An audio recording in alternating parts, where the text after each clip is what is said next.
Assalamualaikum warahmatullahi wabarakatuh. Saya akan membahas tentang kasus Rohingya dalam kacamata hukum internasional. Etnis adalah kumpulan manusia yang mempunyai karakteristik khusus dalam hal agama maupun suku. Tetapi, pembaharuan dari setiap etnis sering mengakibatkan sebuah problematika. Sebuah etnis harus dapat pengakuan oleh pihak lain sebagai bentuk bahwa etnis itu nyata dan punya karakteristik tertentu.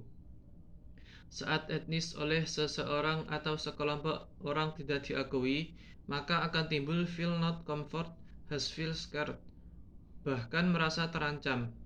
Sebuah etnis akan merasa nyaman jika mereka diakui dan diterima dalam komunitas seperti negara. Dalam satu negara terdiri dari bervariasi etnis yang menjadi karakteristik dari negara. Namun terdapat banyak komplisit yang lalu muncul efek adanya etnis sehingga mengakibatkan satu negara tidak mengakui etnis itu. Di dalam suatu etnis potensial yang sangat memungkinkan masalah yakni agama. Agama adalah petunjuk utama umat manusia dalam kehidupan sehari-hari dan menjadi elemen yang sangat berpengaruh dalam peradaban manusia. Agama menjadi pembanding tingkat kepercayaan seseorang, di mana yang merasa seagama dianggap saudara, sedangkan berbeda dianggap pesaing. Agama di satu sudut mengajarkan tentang hal positif serta kerukunan, tetapi di lain sudut menjadi alat untuk pemecah belah umat. Misalnya, permasalahan Israel-Palestina antara Islam dan Yahudi, permasalahan di Irlandia Utara dengan Protestan dan Katolik, serta konflik Islam-Buddha di Rakhine, Myanmar. Masalah kepercayaan di Myanmar antara Islam dan Buddha lebih dikenal dengan sebutan masalah etnis Rohingya dan Rakhine. Meskipun masalah ini terjadi di internal Myanmar, tetapi membawa efek bagi dunia internasional, terutama negara-negara yang dekat dengan Myanmar seperti Indonesia, Malaysia, dan Bangladesh. Etnis Rohingya mendapatkan perlakuan diskriminatif dari pemerintahan Myanmar sehingga tidak sedikit yang kabur lalu mengungsi ke negara-negara tetangga.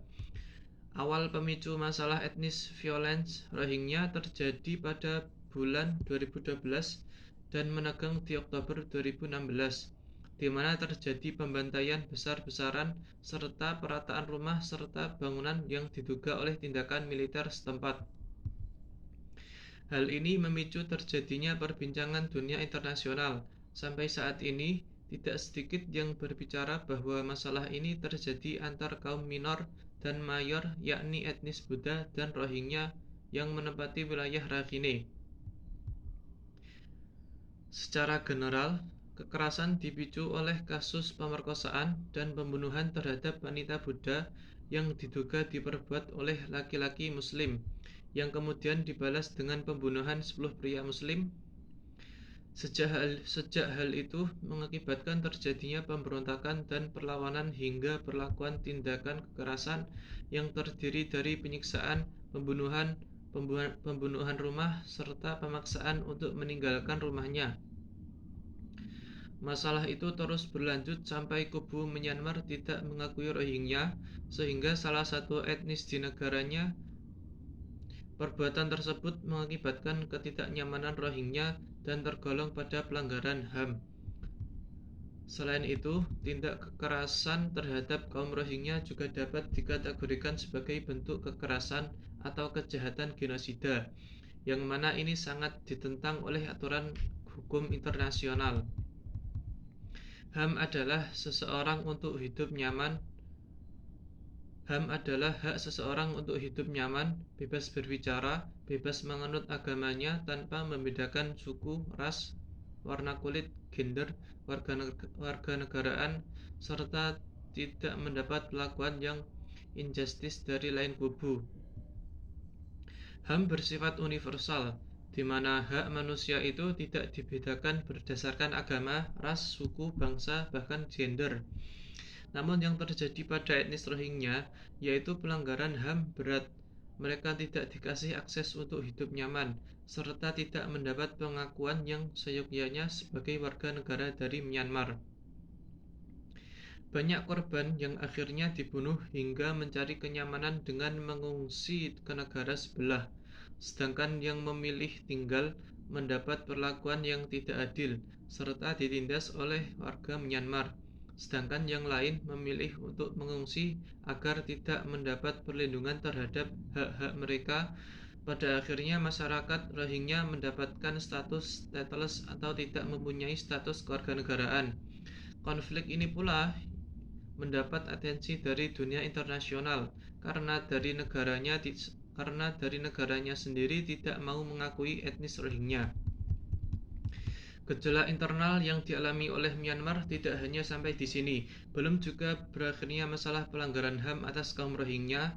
Beberapa bulan lalu, tepatnya pada Februari 2021, publik digemparkan oleh kasus kudeta yang dilakukan oleh pihak militer yang diduga ingin mempertahankan andilnya dalam urusan bernegara. Sejak kasus itu, jumlah kematian dari para pengunjuk rasa anti-kudeta militer Myanmar hingga Maret 2021 telah mencapai 231 jiwa. Jumlah korban dari masa pro-demokrasi yang menentang pihak militer Myanmar diperkirakan meningkat dari jumlah tersebut. Pasalnya, pasukan keamanan masih saja melakukan tindak kekerasan, termasuk melakukan penembakan terhadap massa anti-kudeta. Menurut Stephane Dujarric sebagai juru bicara PBB, penggunaan kekuatan mematikan terhadap pengunjuk rasa damai dan penangkapan sewenang-wenang tidak dapat diterima.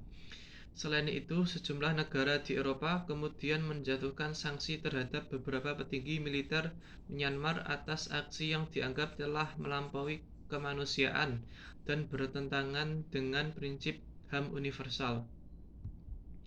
Krisis politik yang terjadi di Myanmar sudah tentu menjadi perhatian ASEAN dalam lingkup kecil dan internasional dalam lingkup luasnya. Hal ini tercermin dari pertemuan Menteri Luar Negeri ASEAN pada awal bulan Maret 2021.